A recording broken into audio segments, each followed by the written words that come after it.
നമസ്തേ. സനാതനധർമ്മമാർഗത്തിലെ ഹിന്ദുധർമ്മമാർഗത്തിലെ എല്ലാവർക്കും പ്രണാമം. ഞാൻ കുടവട്ടൂർ വാമനൻ നമ്പൂതിരി, കൊട്ടാരക്കര. എല്ലാ ബുധനാഴ്ചയും നടത്തി വരാറുള്ള സനാതനധർമ്മ ആചാര ചിന്തകൾ അതിൻ്റെ 151 ഭാഗത്തിലേക്ക് ഏവർക്കും സ്വാഗതം. തൈത്തിരീയ ഉപനിഷത്താണ് നമ്മളിപ്പോൾ ചർച്ച ചെയ്തുകൊണ്ടിരിക്കുന്നത്. അതിൻ്റെ 3-ാം അധ്യായം ഭൃഗുവല്ലിയാണ് ഇനി നമുക്ക് ചർച്ച ചെയ്യാനുള്ളത്. മുൻ അധ്യായങ്ങളിലെ പോലെ തന്നെ ശാന്തി മന്ത്രത്തോടു കൂടിയാണ് ഭൃഗുവല്ലി എന്ന 3-ാം അധ്യായവും ആരംഭിക്കുന്നത്. ഓം സഹനാവവതു സഹനോ ഭുനക്തു സഹവീര്യം കരവാവഹൈ തേജസ്വിനാമധീതമസ്തു മാ വിദ്വിഷാവഹൈ ഓം ശാന്തി ശാന്തി ശാന്തി. ഈ ശാന്തി മന്ത്രത്തോടു കൂടിയാണ് ഭൃഗുവല്ലി ആരംഭിക്കുന്നത്.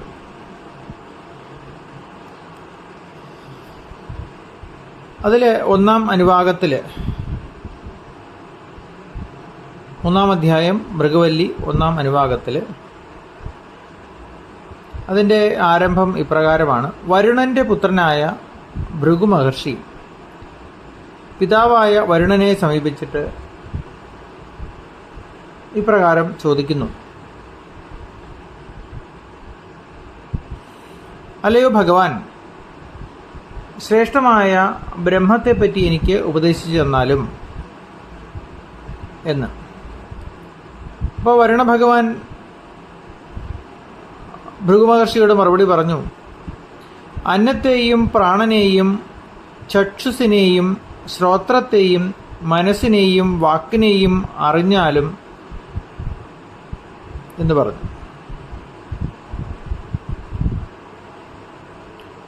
വീണ്ടും അദ്ദേഹം ഭൃഗു മഹർഷിയോട് പറഞ്ഞു: ഏതൊന്നിൽ നിന്നാണോ ഈ ഭൂതങ്ങൾ ജനിക്കുന്നത്, ഏതൊന്നിലേക്കാണോ തിരികെ പ്രവേശിക്കുകയും ഒന്നായിത്തീരുകയും ചെയ്യുന്നത്, അതിനെ ബ്രഹ്മമെന്നറിയുക. അതിനെ തപസ് ചെയ്ത് അറിയാൻ ശ്രമിക്കുക. ഇതാണ് വരുണൻ പറഞ്ഞത്. അപ്പോൾ ബ്രഹ്മസംബന്ധമായ അറിവുകൾ, ബ്രഹ്മസംബന്ധമായല്ല ഏത് അറിവുകളാണെങ്കിലും ആ അറിവുകൾ നേടാൻ തപസ് അനിവാര്യമാണ്. അപ്പോൾ തപസ്സെന്ന് പറയുമ്പോൾ നമ്മൾ ധരിച്ചിട്ടുള്ള ഏതെങ്കിലും മരച്ചുവട്ടിലിരുന്ന് ഉള്ള ധ്യാനത്തെ കുറിച്ച് അല്ല. ഇവിടെ ഏതൊരു വിഷയത്തെക്കുറിച്ച് അറിയാനും അതിനെക്കുറിച്ചുള്ള ഏകാഗ്രമായ ചിന്ത ആവശ്യമാണ്. ആ ഏകാഗ്രതയാണ് തപസ്സെന്ന് പറയുന്നത്. അപ്പോൾ ഈ പറഞ്ഞ കാര്യങ്ങളൊക്കെ തന്നെ തപസ് കൊണ്ട്, ഇപ്പോൾ ജീവിതത്തിൽ തൊഴിലൊരു തപസ്സാണ് അല്ലേ? നമ്മൾ ചെയ്യുന്ന പ്രവൃത്തിയെല്ലാം ഓരോ തപസ്സായി കണ്ടാൽ അല്ലെങ്കിൽ തപസ്സായി കാണണം എന്നുള്ളതാണ്. എന്തുകൊണ്ടാണ്? എങ്കിലേ അതിലേക്ക് നമുക്ക് കേന്ദ്രീകൃതമായ ഒരു മനസ്സുണ്ടാവുകയുള്ളൂ, ശ്രദ്ധയുണ്ടാവുകയുള്ളൂ. ശ്രദ്ധ തന്നെയാണ് ഒരു തരത്തിൽ തപസ്സെന്ന് പറയുന്നത്. ശ്രദ്ധയില്ലാത്തതിന് തപസ് ചെയ്യാൻ പറ്റില്ല. അപ്പം അങ്ങനെ ഭൃഗുമഹർഷി ഇത് കേട്ട് തപസ്സനുഷ്ഠിക്കാനായിട്ട്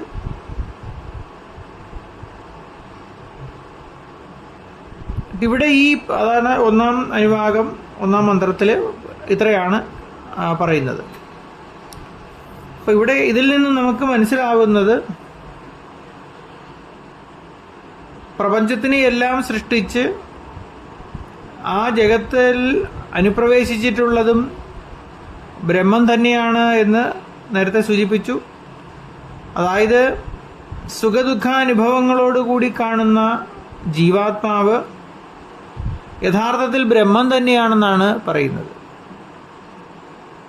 ജീവോ ബ്രഹ്മൈവന അപര എന്ന് പറയാറുണ്ട്. ജീവനും ബ്രഹ്മവും ഒന്ന് തന്നെയാണ്, അപരമല്ല, രണ്ടല്ല എന്നാണ് സൂചിപ്പിക്കുന്നത്. പ്രതീയമാനമായ സംസാരിത്വത്തെ ഉപേക്ഷിച്ച് നിത്യവും നിർവികാരവുമായ ബ്രഹ്മമാണ് താൻ എന്ന പരമസത്യത്തെ സാക്ഷാത്കരിക്കുകയാണ് മനുഷ്യന്റെ ജീവിത ലക്ഷ്യമെന്നും ശ്രുതി കൊണ്ട് വ്യക്തമാക്കുന്നു.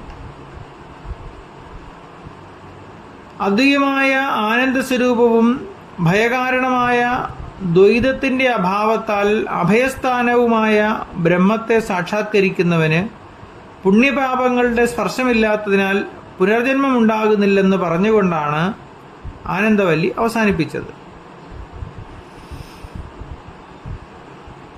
അപ്പോൾ പുണ്യപാപങ്ങൾ നിലനിൽക്കുമ്പോൾ അല്ലെങ്കിൽ കർമ്മഫലം നിലനിൽക്കുമ്പോൾ പുനർജന്മം ഉണ്ടാകും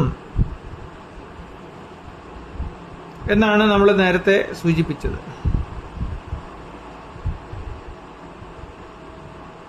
വിശിഷ്യ പാപസ്പർശമുള്ളപ്പോൾ പുനർജന്മം ഉണ്ടാകുമെന്നാണ് പറഞ്ഞത്.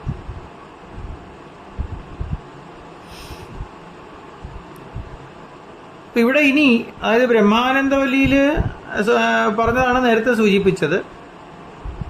ഇനി ബ്രഹ്മവിദ്യാസാധനമായ തപസ്സിനെയും അന്നാദി വിഷയകമായ ഉപാസനകളെയും പറ്റി പറയാനായിട്ടാണ് ഭൃഗവല്ലി ആരംഭിക്കുന്നത്, അല്ലെങ്കിൽ ഭൃഗവല്ലി അതാണ് പറയുന്നത്.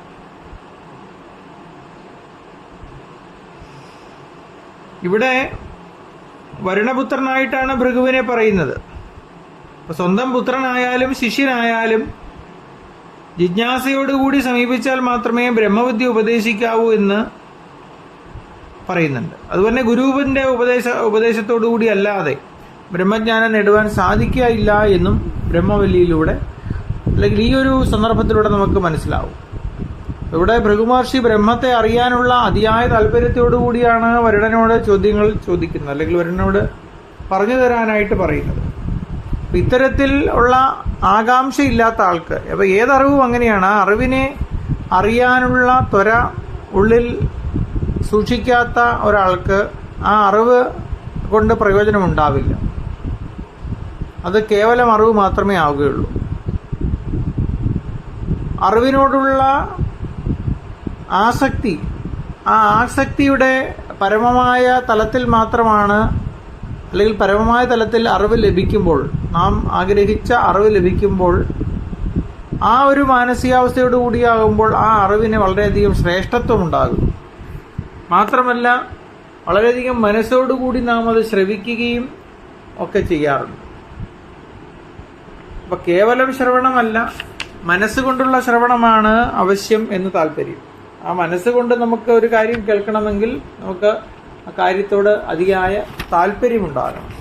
ആ താല്പര്യം ഉണ്ടോ എന്ന് പരീക്ഷിച്ചിട്ട് മാത്രമേ, അല്ലെങ്കിൽ അതിയായ താല്പര്യമുള്ളവർക്ക് മാത്രമേ ഇത്തരം ഉപദേശങ്ങൾ നൽകാവൂ എന്നാണ് ഈ ഒരു സന്ദർഭത്തിലൂടെ നമുക്ക് മനസ്സിലാക്കാൻ സാധിക്കുന്നത്.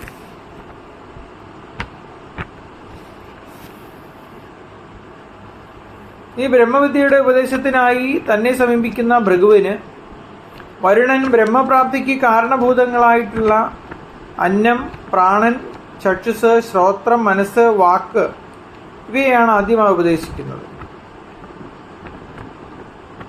ഇവയിൽ അന്നം, പ്രാണൻ, മനസ്സ് എന്നിവ ആദ്യത്തെ 3 കോശങ്ങളെയും, ചക്ഷുസ്, ശ്രോത്രം, വാക്ക് എന്നിവ വിജ്ഞാനമയ കോശത്തെയും സൂചിപ്പിക്കുന്നതായിട്ട് നമുക്ക് മനസ്സിലാക്കാം.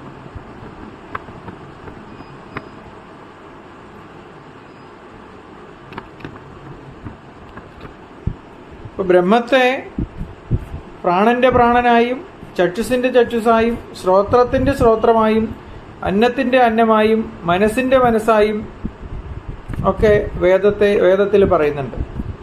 എഴുത്തച്ഛൻ പറയുന്ന പോലെ കണ്ണിന്റെ കണ്ണ്, മനമാകുന്ന കണ്ണ് അതിന് കണ്ണായിടുന്ന എന്ന് പറയുന്ന വരികളിൽ സൂചിപ്പിക്കുന്ന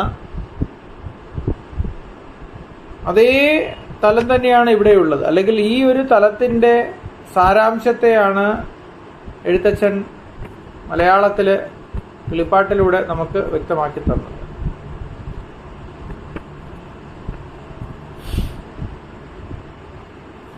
ഇപ്പൊ കണ്ണിന്റെ കണ്ണും, പ്രാണന്റെ പ്രാണനും, മനസ്സിന്റെ മനസ്സും, ചെവിയുടെ ചെവിയും ഒക്കെ തന്നെ ഈ ബ്രഹ്മമായിട്ടാണ് പറയുന്നത്.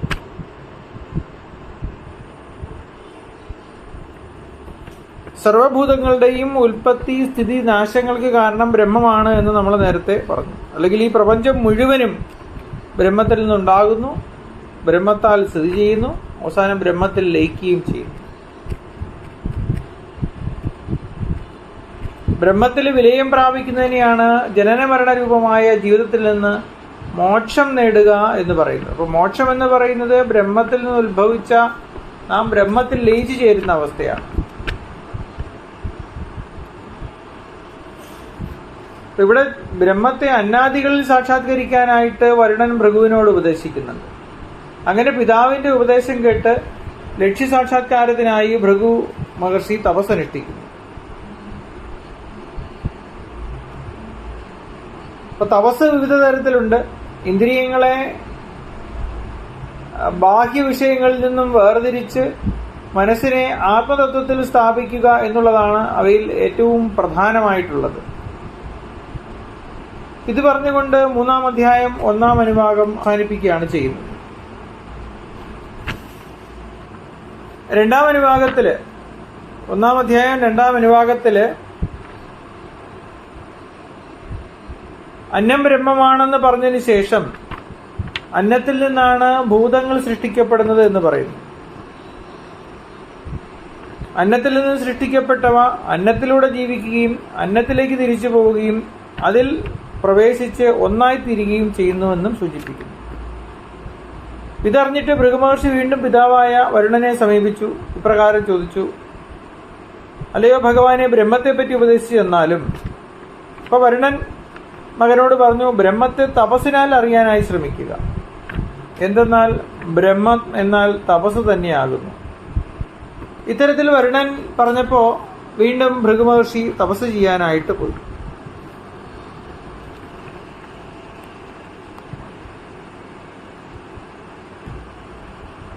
വരുണൻ ഉപദേശിച്ചതായ ബ്രഹ്മലക്ഷണത്തെ അന്നത്തിൽ കണ്ടതുകൊണ്ടാണ് അന്നം ബ്രഹ്മമാണെന്ന് ഭൃഗു ആദ്യം തീർച്ചപ്പെടുത്തിയത്.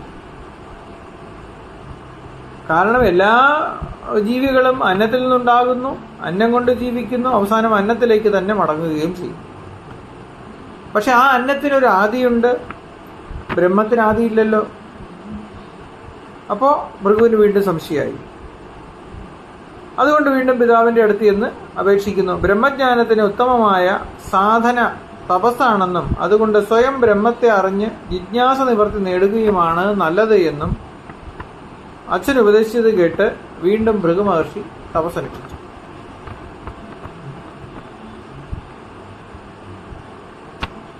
ഇതോടുകൂടി 2-ാം അനുഭാഗം അവസാനിക്കുകയാണ് ചെയ്യുന്നത്. അപ്രകാരം പിതാവിന്റെ നിർദ്ദേശപ്രകാരം തപസ് ചെയ്ത ഭൃഗു പ്രാണനെ ബ്രഹ്മമാണെന്നറിഞ്ഞു.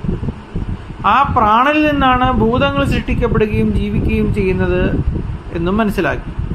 അതിനുശേഷം പ്രാണനിലേക്ക് തന്നെ മടങ്ങുകയും അതിൽ ലയിച്ചു ചേരുകയും ചെയ്യുന്നു എന്നും മനസ്സിലാക്കി. ഇത് മനസ്സിലാക്കിയ ഭൃഗു വീണ്ടും പിതാവിന്റെ അടുക്കലെത്തി ചോദിച്ചു: അല്ലയോ ഭഗവാനെ, എനിക്ക് ബ്രഹ്മത്തെ ഉപദേശിച്ചു തന്നാലും. ബ്രഹ്മത്തെ തപസ്സിനാൽ അറിയാൻ ശ്രമിക്കുക എന്നുള്ള വരുണന്റെ വാക്കുകൾ കേട്ട് വീണ്ടും അദ്ദേഹം തപസ്സിനായിട്ട് യാത്ര.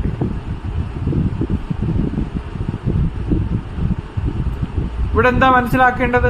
ബ്രഹ്മം അന്നമല്ല എന്നറിഞ്ഞതോടെ വീണ്ടും തപസ് ചെയ്തു. അപ്പോൾ പ്രാണനെ ബ്രഹ്മമായിട്ട് ഭൃഗുമഹർഷി അറിയുന്നു. പിന്നീട് ആലോചിച്ചപ്പോൾ ജീവികളുടെ ഉത്ഭവസ്ഥിതി ലയങ്ങൾക്ക് കാരണമാണെങ്കിലും അന്നമയത്തിൽ വ്യാപിച്ചു നിൽക്കുന്ന പ്രാണമയനും ബ്രഹ്മമാകുവാൻ നിവൃത്തിയില്ല എന്ന് തോന്നി. വീണ്ടും വരുണന്റെ അടുത്ത് ചെന്നു അദ്ദേഹം വീണ്ടും തപസ് കൊണ്ട് അറിയുവാൻ ഉപദേശിക്കുന്നു. അപ്പോ പലപ്പോഴും ലഭിക്കുന്ന അറിവുകളുടെ പോരായ്മകൾ എന്നല്ല, ഒന്നിൽ നിന്ന് മറ്റൊന്നിലേക്ക് എത്തുമ്പോൾ അതും പൂർണ്ണമല്ല എന്ന് മനസ്സിലാക്കും. വീണ്ടും അവിടെ നിന്ന് ചിന്തയുണ്ടാകും. ചുരുക്കത്തില് സത്യാന്വേഷിയായിട്ടാണ് ഭൃഗുമഹർഷി ഇവിടെ മാറുന്നത്. സത്യത്തെ കണ്ടെത്താൻ നിരവധി ചിന്തകൾ ആവശ്യമാണ്. ഒന്ന് കാണുമ്പോൾ അതാണ് സത്യമെന്ന് വിചാരിക്കും, പിന്നീട് ചിന്തിക്കുമ്പോൾ അതല്ല, അതിനപ്പുറത്ത് എവിടെയോ ആണെന്ന് ധരിക്കും. ഇങ്ങനെ ധരിച്ച് ആണ് അദ്ദേഹം വരുണനോട് പല ആവർത്തി പല രീതിയിൽ ബ്രഹ്മത്തെക്കുറിച്ച് ചോദിക്കുന്നു. അദ്ദേഹമാകട്ടെ പല പ്രകാരത്തിൽ മറുപടി കൊടുക്കുന്നു. ഇങ്ങനെ തിരിച്ചും മറിച്ചുമൊക്കെ അന്വേഷിച്ച് ഉത്തരം കണ്ടെത്താൻ അല്ലെങ്കിൽ ബ്രഹ്മത്തെ അറിയാൻ പ്രേരിപ്പിക്കുകയാണ് വരുണൻ തൻ്റെ മകനോട് ചെയ്യുന്നത്. അപ്പം അതോടുകൂടി 3-ാം അധ്യായത്തിലെ 3-ാം അനുഭാഗവും അവസാനിച്ചിരിക്കുകയാണ്. പിന്നീടുള്ളത് 4-ാം അനുഭാഗം. അത് നമുക്ക് അടുത്ത ദിവസം ചർച്ച ചെയ്യാം. എൻ്റെ ഫോൺ നമ്പർ 94 47 30 62 73. നമസ്തേ.